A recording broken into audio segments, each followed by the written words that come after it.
না আমি সব সব চ্যানেল বন্ধ চাইছি, এটা আইনে আছে। দেখেন, আমরা যখন বাংলাদেশে বিভিন্ন টিভি চ্যানেলে বিভিন্ন অনুষ্ঠান আরম্ভ হচ্ছিল, তখন 2006 সালে আমাদের সরকার নীতিমালা তৈরি করা হয়েছে। নীতিমালা করার পরও দেখা যায় অনেক অনিয়ম ছিল।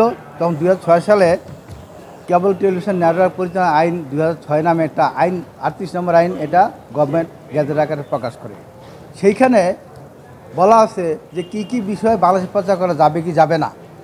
19 দ্বারা যে কথাগুলো বলছে, 13টা সাবসেকশন বলা আছে। সেখানে বলছে যে দেশে অখণ্ডতা, উশৃঙ্খলতা, বিভিন্ন সামাজিক অপরাধ, অপসংস্কৃতি, দেশের বিরুদ্ধে কোনো কুপ্রচলনা, মিথ্যা সংবাদ প্রচার করা, যেই সংবাদের কারণে আমাদের ধর্মীয় অনুভূতি আঘাত লাগে, এই সমস্ত নিষেধ করা আছে। কিন্তু ইদানিং দেখা যায় ভারতীয় বিভিন্ন চ্যানেলগুলা আমাদের দেশের কোনো একটা চ্যানেল ভারতে প্রচার করে না, অথচ এদের চ্যানেলগুলো আমাদের দেশে শহরে প্রচার হচ্ছে। এমনকি এরা মিথ্যা কথা বলা এবং একটা প্রপাগান্ডা ছড়ানো, বিভিন্ন এই সমস্ত কথাবার্তাগুলো আমাদের উস্কানিমূলক বক্তব্য দিচ্ছে, যেটা নাকি এই আইনের পরিপন্থী।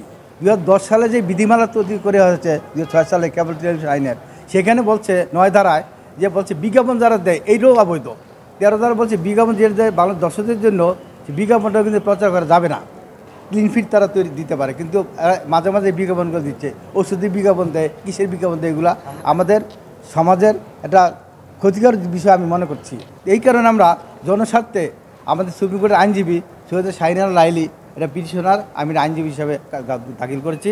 আমি মনে করি, যেমন ইতিমধ্যে আমরা লক্ষ্য করেছেন, তার উস্কানিমূলক বক্তব্যের কারণে আমাদের আইনজীবী চট্টগ্রাম নিহত হয়। পাশাপাশিভাবে বিভিন্ন পত্রপত্রিকা আসছে, আমাদের তথ্য উপদেষ্টা বলছেন যে এই নিউজগুলো তারা দিচ্ছে, বাংলাদেশে প্রচার করা হচ্ছে, আমরা শুনতে পাচ্ছি, এগুলো সঠিক না। এগুলো তাতে করে আমাদের ধর্মীয় যা সম্প্রীতি, এটা আমাদের নষ্ট হচ্ছে এবং আমাদের মিথ্যা তথ্য প্রচার করা, এগুলো আসলে আমাদের আইনের পরিপন্থী বিধায় আমি এটি বন্ধ চেয়েছি। আশা করি আমরা 2-1 দিনের মধ্যে রিটটা শুনানি করতে পারবো।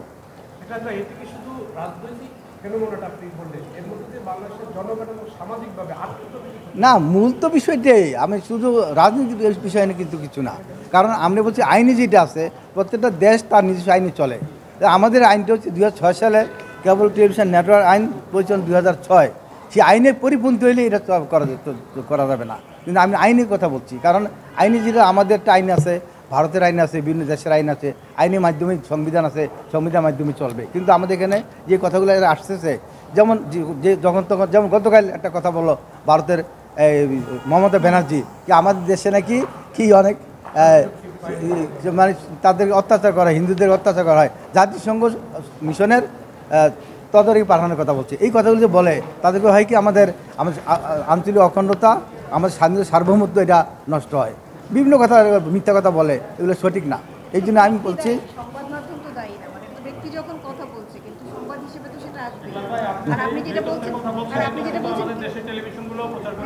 না না না, সেটা আমি আরেকটা বিষয় আছে, আমাদের দেশে কেউ যদি প্রচার, বাংলাদেশ ব্যাংকের অনুমোদন লাগবে। যেমন আমরা যেটা কেবল টেলিভিশন যারা চালায়, তার একটা কোয়াব আছে, তারা কিন্তু এটা ইচ্ছা করলে চালাতে পারে না। দেখা যায় একটা চ্যানেলে 4-500 চ্যানেলে চালায়, কিন্তু এই চ্যানেলগুলো বাংলাদেশ ব্যাংকের টাকা জমা দিতে হয়, টাকা জমা দিয়া এটা কিন্তু একটা অনুমতি নিতে হয়। কিন্তু এটা আসলে অনেকে নেয় কিনা তাও ঠিক নাই, এগুলো সঠিক না। আর এরা যারা করে এটা, এরা চালায় বিদায়, বাংলাদেশ চালায় বিদায় বিদেশি চ্যানেলগুলো তারা এটা সুযোগটা পায়, তাই আমি মনে করি। না আমি সব চ্যানেল বন্ধ চাইছি, এটা আইনে আছে। আইনে আসছে যে যারা এটা করে 2006 সালে আইনে 19 ধারায় বলছে যে এটা সবগুলো চ্যানেল বন্ধ হবে।